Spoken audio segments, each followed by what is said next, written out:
Good evening, my friends.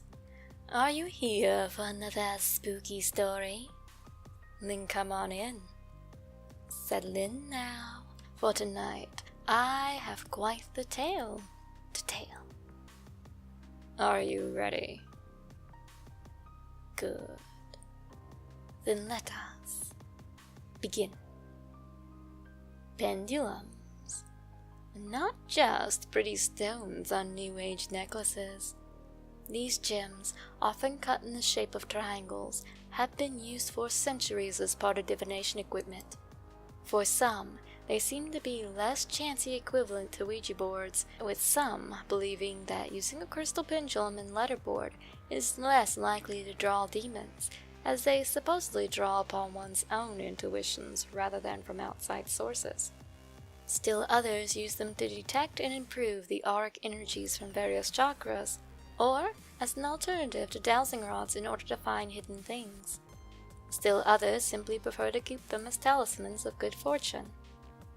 Whatever the reason, you would be hard-pressed to find a large city in the US without at least a few people donning these pretty baubles as part of their spiritual practice or because they make nice earthy fashion pieces. But what would you do if you discovered your cute little bauble actually came in handy for something more than completing an outfit? That is what tonight's story is all about.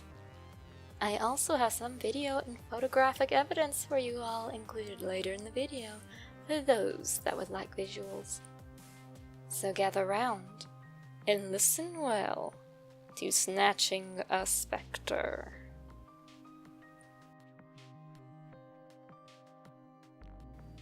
Some of you may recall me mentioning a friend by the name of K-Witch in my Momo video. I'll put the link to that video in the description so you can see some of the other bizarre events that she's run into. Well, tonight's story just so happens to have her right in the thick of it again. I'll start off by saying K-Witch and I met when I first moved to the Midwest. She and her family lived in the apartment straight across from me, and she and her husband were both fairly easygoing and nice people to talk to. Sometimes, one of my former roommates would babysit for them. Occasionally, when they had a big group, I would stand outside and help keep watch just in case they needed some extra help. My former roommate couldn't run much due to injuries accrued during her time in the military, and she had some problems walking for a few days once when one of the kids sprinted down toward the road and she tried to follow. I tried to help in this way, that way she wouldn't feel bad, but it would also keep one kid from becoming a pancake while K-Witch was trying to chase after the other ones, trying to explore a briar patch behind the apartments. Eventually, however, we all moved away from that town, but K-Witch and I have stayed in touch ever since. At one point, after K-Witch had been having a particularly rough time, I decided to send her a present: an amethyst crystal pendulum. K-Witch absolutely adores crystals. She was quite upset about losing the old pendulum she had, a pretty tiger's eye stone that was left behind at a former friend's house, and she was never able to retrieve. So, since that was the one who got her the first pendulum, I decided to surprise her with a new one. Coincidentally, this would make the third pendulum I would order for her.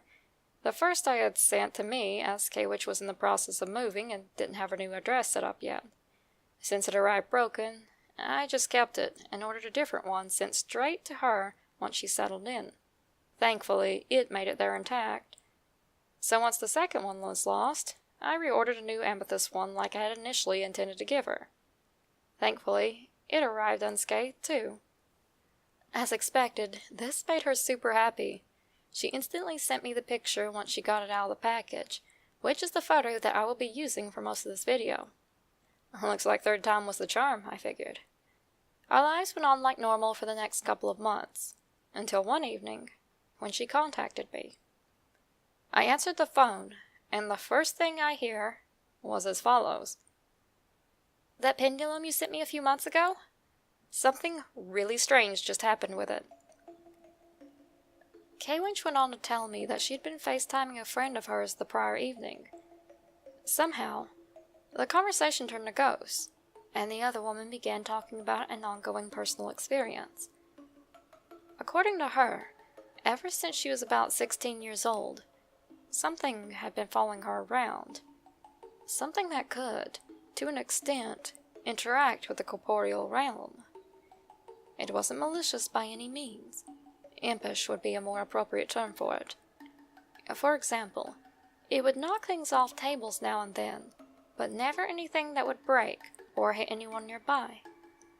Other times, important items, like car keys, would go missing, and, after a long and thorough search, they would either turn back up in the same spot she had originally put them, or she would find them in the strangest of places, like the bread box or the freezer. For a little over a decade, this thing had just been following her around, pranking her. Well, K-Witch promised to look into seeing how to get rid of the annoying spirit, and the conversation ended not too long after. Later, she decided to take out her pendulum and see if she could figure something out. K-Witch is, as you probably have already guessed, a modern witch, an eclectic to be precise. That means she doesn't just use pendulum as pretty baubles to hang around her neck. Occasionally she'll use her pendulum with a yes-no board as a form of divination. Later that evening, she decided to pull out her little board and do a reading, when she noticed something very off. The pendulum, which she was holding by the end of a length of silvery chain, suddenly began to swing wildly about, looping around in nonsensical arcs and nearly swooping outwards to almost the limits of the chain. This was something that K-Witch had never seen before, as the pendulum would usually sway gently in one direction or the other when used. Completely mind-boggled, K-Witch picked a pendulum up to inspect it when she noticed two very alarming things. First, a large crack now ran down the whole length of one side of the pendulum. And second, the small swath of cloudiness on the top of the crystal had increased, shaping into an almost rake-like shape, with what looked like a hand reaching outwards. What I am about to show you are pictures of the changed crystal. First, look at the photograph that is currently on the screen. This is the photo that K-Witch snapped the day she received the pendulum. Do you see how there is a small bit of white cloudiness on top of the amethyst? Take a good, hard look at it. Now, I will show you a picture of the changed amethyst. I realize that this is shown from a different angle than the first, but K-Witch swears that the cloudiness on it had not nearly been that extensive originally, and it definitely was not shaped like that. What you are now seeing are two zoomed-in versions of the same pendulum, placed side by side.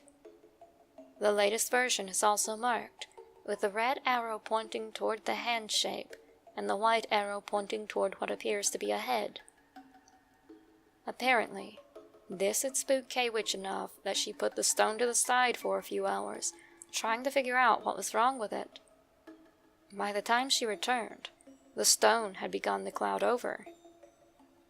I will now show you all two videos she sent me that view the whole of the pendulum.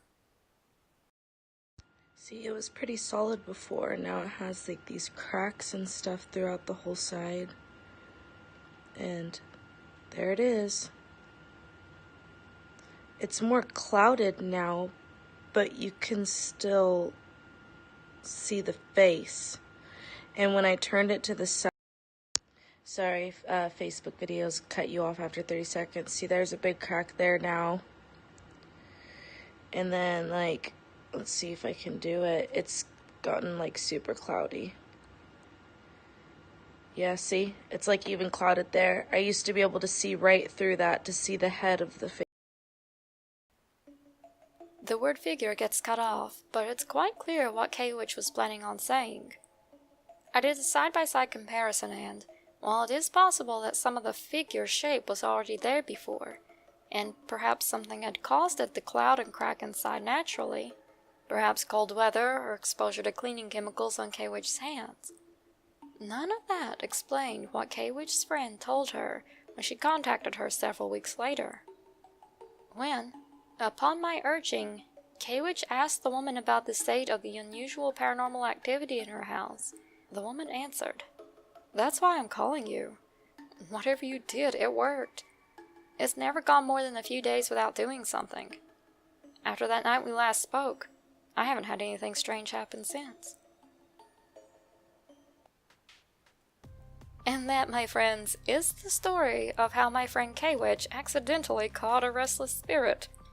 If you like this story and want to hear more from K-Witch, then please leave a comment below expressing your gratitude.